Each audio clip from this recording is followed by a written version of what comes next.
안녕하세요. 보고한의원 원장 이정훈입니다. 우리는 지금 다이어트가 일상이 된 시대에 살고 있습니다. 많은 분들이 다이어트가 삶의 한 부분이기도 합니다. 저희 한의원도 다이어트 환자가 참 많은데요. 다이어트 처방은 사람에 따라서 달라서 체질에 맞는 타입으로 처방을 해드립니다. 근육이 많으면서 살이 찌는 분들도 계시고요. 근육이 없고 지방만 많은 분들도 계십니다. 그리고 ET 같은 체형으로 마른 듯 하지만 배나 허벅지만 찌는 분들도 계십니다. 다이어트는 살을 빼는 것인데 그 반대로 살이 왜 찌는지에 대해서는 잘 생각하지 않는 경우가 참 많습니다. 살이 찌는 이유는 참 다양한데요. 그냥 비만이라고 하면서 체질을 고려하지 않고 식단만 제한하니 살이 안 빠지는 경우가 생기는 것입니다. 그래서 오늘은 비만을 주제로 한의학에서 바라보는 비만의 5가지 유형을 이야기하고 마지막으로 식욕이 멈춰지지 않는다면 지방 흡수를 막아주는 음식에 대해서 설명해 드리겠습니다. 그래서 오늘 보고보감의 15번째 주제는 비만의 유형입니다. 비만 치료에는 원칙이 있습니다. 첫 번째로 원인을 알 수 없는 만성염증, 즉 피부의 두드러기나 가려움증 또는 뇌의 질환인 메니에르, 이명난청 등이 살이 찐 후에 나타났다면 우선 살을 빼야 한다는 것입니다. 우리 몸은 비만세포가 많아지면서 초기에는 비만세포의 크기가 커지고 정상적인 산소 공급에 이상이 생기기 시작합니다. 이러한 상태가 진행이 되면서 미세혈관에 변화가 생기고 산소와 영양분 공급에 이상이 생기면서 이상 비만세포가 생기기 시작하고 이상 비만세포는 인터루킨6와 종양괴사인자인 TNF-알파와 사이토카인 중에 하나인 리스틴이 분비되어 근육과 간에 영향을 주고 CRP가 증가하여 비특이적인 염증이 발생합니다. 특히 피부의 가려움증이나 두드러기 또는 내이의 질환인 어지럼증과 돌발성 낭청 등이 나타나는 경우가 있는데요. 이러한 질환은 염증을 제거하는 치료만으로는 해결이 되지 않습니다. 치료로서 지방세포를 줄여야 하는데 이러한 환자분들은 인슐린의 저항성이 매우 높아져 있기 때문에 식단을 제한하는 것만으로는 쉽게 살이 빠지지 않고 증상이 좋아지지도 않습니다. 잠깐 자료 화면을 보여드리면 비만으로 인한 염증 질환은 염증을 측정하는 혈액검사의 하나인 CRP와 매우 연관이 있고 이러한 증상을 줄이기 위해서 치료적인 다이어트가 꼭 필요합니다. 이러한 내용은 제가 민족의학신문에 연재하는 생기능의학 칼럼에도 케이스와 더불어 소개되어 있으니 참고하시면 호전이 없는 염증 질환의 치료에 도움이 될 것입니다. 즉, 비만은 많은 질병들과 연결이 되어 있습니다. 관절과 같은 운동기와 불임의 문제, 불면증이나 우울증 등과 같은 심리적인 문제, 갑상선, 고혈압, 생리불순 등등의 이런 질환을 예방하고 치료하려면 비만을 우선 치료해야 합니다. 두 번째는 체중의 변화를 자주 살펴야 한다는 것입니다. 별다른 이유 없이 살이 찌거나 빠지는 것은 건강의 적신호입니다.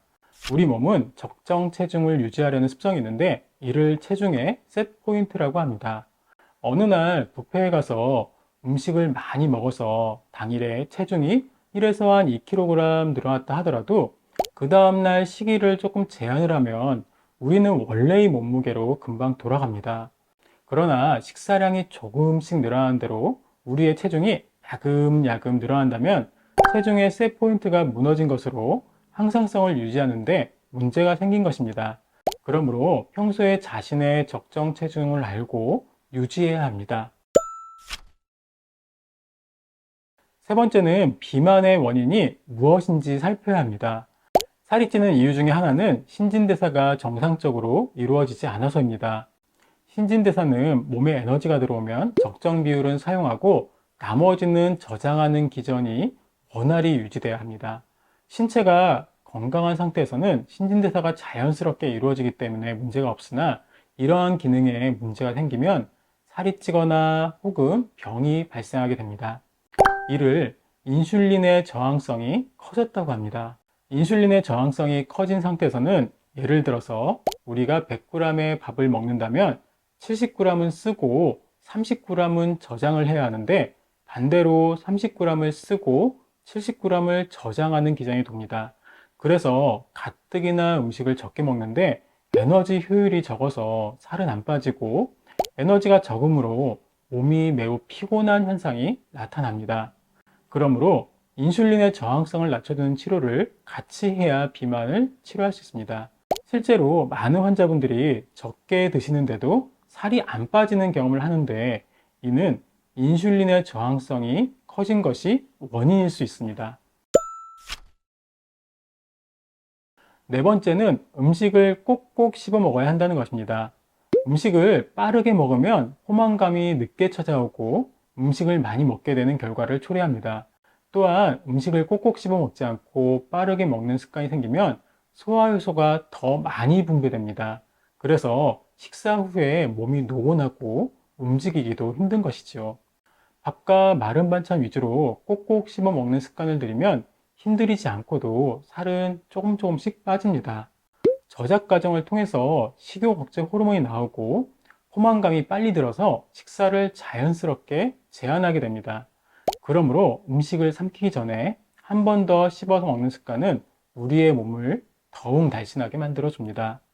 비만 치료는 체계적으로 이루어져야 하며 다이어트는 과학적으로 진행이 되어야 살이 잘 빠지고 건강한 몸으로 거듭날 수가 있습니다. 노건 유형의 비만이 있습니다. 노건이라고 하는 것은 체력에 비해 일을 많이 하는 사람들에게 생기는데요.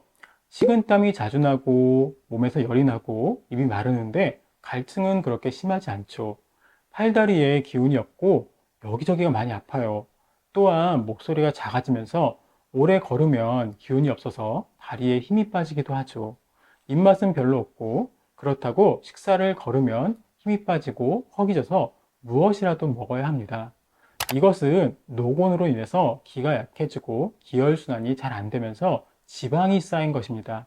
겉으로는 비만으로 보이지 않아요. 하지만 순환장애로 인해서 내장 비만이 생기는 경우가 많습니다. 이런 경우의 비만은 우선 식사를 규칙적으로 해야 하고요. 다이어트를 할 때 기운이 빠지지 않으면서 살을 빼는 방법을 모색해 봐야 합니다. 식적 유형의 비만이 있습니다. 식적은 음식을 급하게 먹고 많이 먹어서 발생하는 것입니다. 식적이 있는 사람들의 특징이 있습니다. 몸이 많이 붓고 소변을 자주 보고 관절이 가끔씩 아프고 배가 점점 많이 나옵니다. 살이 점점 찌는 것이죠. 이런 분들은 음식을 천천히 씹어 먹어야 하고 손상된 위장 기능을 회복시키지 않으면 비만이 절대로 해결되지가 않습니다. 그래서 비만 치료에 위장 치료도 같이 들어가야 합니다. 다음은 담음 유형의 비만입니다. 담음이라는 것은 몸 안에 정상적인 진액이 여러 가지 병리적인 이유로 변해서 질환을 유발하는 것입니다. 담이 많으면 대표적인 증상이 살이 잘 찌기도 하고 또한 잘 빠지기도 합니다. 아까 말씀드렸듯이 우리 몸은 적정 셋 포인트가 있어서 적정 체중이 유지되는데 살이 갑자기 빠진다면 지방만 빠지는 게 아니라 근육도 같이 빠지게 되어 건강을 해칠 수 있습니다. 담음의 증상 중에 하나는 담음 때문에 갑자기 어지럽거나 심장이 두근거리고 숨이 찰 때가 있고 속이 쓰리거나 미식거리기도 합니다.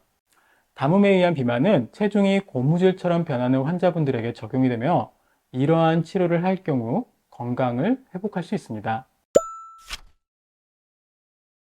다음은 칠정 유형의 비만입니다. 이것은 스트레스에 의한 비만입니다. 스트레스를 받으면 먹는 것으로 속을 푸는 분들이 주로 여기에 해당이 되는데요. 스트레스를 받으면 많이 드시고 대소변이 잘 나오지 않으면서 붓고 살이 찌는 증상이 발생하는데 이것이 칠정 유형의 비만입니다. 실제로 우리 몸의 유전자 중에 BDNF라는 유전자는 사회적인 스트레스나 우울증에 대한 보상작용으로 음식 섭취를 조절하는 유전자인데 이러한 유전자의 비율이 높은 환자분들이 칠정 유형의 비만에 해당이 됩니다. 마지막으로 음허 유형의 비만입니다. 한의학에서 음허는 진액이 마르고 고갈이 되고 실제로 열은 오르지 않으나 열감이 느껴지는 허열이 뜨는 증상을 말합니다. 이는 현대의 갑상선 기능 항진증과의 증상도 유사하며 이러한 환자분들은 갑상선 자극 호르몬인 TSH와 갑상선 호르몬인 T3 또는 프리T4의 불균형이 나타납니다. 증상으로는 음어가 있다고 하면 밥도 잘 먹고 소화도 잘 되면서 대변은 단단해지고 소변은 노랗게 나오는 경우가 많습니다. 몸에 열이 많아서 찬 것을 좋아하고 잠잘 때 땀을 흘리는 경우도 있고 아침에 일어난 것이 매우 힘듭니다. 이러한 경우 음어 증상을 해결하면서 신체 기능을 정상으로 회복시키면 비만 증상도 자연스럽게 해결이 됩니다. 이상 5가지 유형을 말씀드렸는데요. 자신이 어떤 원인을 가지고 있는지 살펴보고 이에 맞춰서 치료하는 것이 가장 중요합니다. 첫째로 초록색의 풋사과입니다. 풋사과의 폴리페놀은 체지방이 축적되는 것을 막아주고 몸속 활성산소를 제거하는 효과가 있습니다. 특히 풋사과의 폴리페놀 함량은 일반 사과의 약 10배에 달한다고 해요. 식욕을 억제하기 힘들다면 사과만큼은 꼭 상큼한 풋사과를 드시기를 추천합니다. 두 번째는 상추입니다. 다이어트 할 때 칼슘은 꼭 필요한 영양소인데요. 상추에 들어있는 칼슘이 나트륨 배출을 도와 부종을 제거해 줍니다. 또한 충분한 칼슘 섭취는 식욕을 억제해주고 지방을 분해하는 역할을 해 지방이 흡수되는 것을 줄여줍니다. 세 번째는 양파입니다. 양파의 케르세틴 성분은 강력한 항산화 작용을 할 뿐만 아니라 지방 축적을 예방해 줍니다. 또한 서울대 보건대학원의 연구에 따르면 양파의 케르세틴 성분이 혈관 속 콜레스테롤 축적을 억제한다고 합니다. 따라서 양파를 꾸준히 섭취하면 콜레스테롤과 중성지방을 관리하는 데 도움을 받을 수 있습니다. 네 번째는 단호박입니다. 단호박의 펙틴이라는 섬유질이 소화 흡수를 느리게 해 지방 흡수를 억제합니다. 펙틴은 체내 노폐물을 효과적으로 배출시키고 흡착 역할을 하기 때문에 콜레스테롤의 흡수도 막아주면서 장 운동을 촉진시켜 소화 기능을 개선하는 데도 도움을 주게 됩니다. 다섯 번째는 보이차입니다. 보이차의 풍부한 갈산 성분은 지방 흡수를 억제합니다. 종종 중화요리 식당에서는 보이차를 내어주는데요. 보이차의 지방 흡수를 억제하는 효과 때문이기도 합니다. 실제로 실험지를 두 그룹으로 나눠서 A그룹에는 일반식, B그룹에는 고지방식과 보이차 추출물을 먹게 했는데 그 결과 B그룹이 더 기름진 식사를 했음에도 불구하고 두 그룹의 체중 결과가 유사하게 나타났다는 연구 결과도 있습니다. 여섯 번째는 녹차입니다. 녹차는 기름진 음식을 자주 먹어도 체중을 조절해 준다는 연구 결과가 있는데요. 지방 흡수를 막아주고 신진대사를 촉진시키는 녹차의 효능으로 인해 적정량 마시게 되면 다이어트에 효과가 있습니다. 마지막으로 더덕입니다. 더덕은 사포닌과 이눌린, 식이섬유 등의 영양 성분이 풍부하고 특히 더덕의 올레아놀릭산이라는 성분은 지방을 체내에 흡수하는 리파제의 활성을 막아줍니다.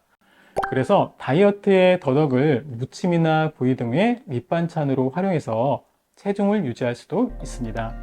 만약에 비만에 대해서 궁금한 사항이 있었다면 제 카톡을 통해서 문의를 해주세요. 제가 조금 더 꼼꼼하게 말씀드릴게요. 이상 다이어트에 도움이 되는 몇 가지를 말씀드렸습니다. 항상 건강하세요. 이상 보구보감이었습니다.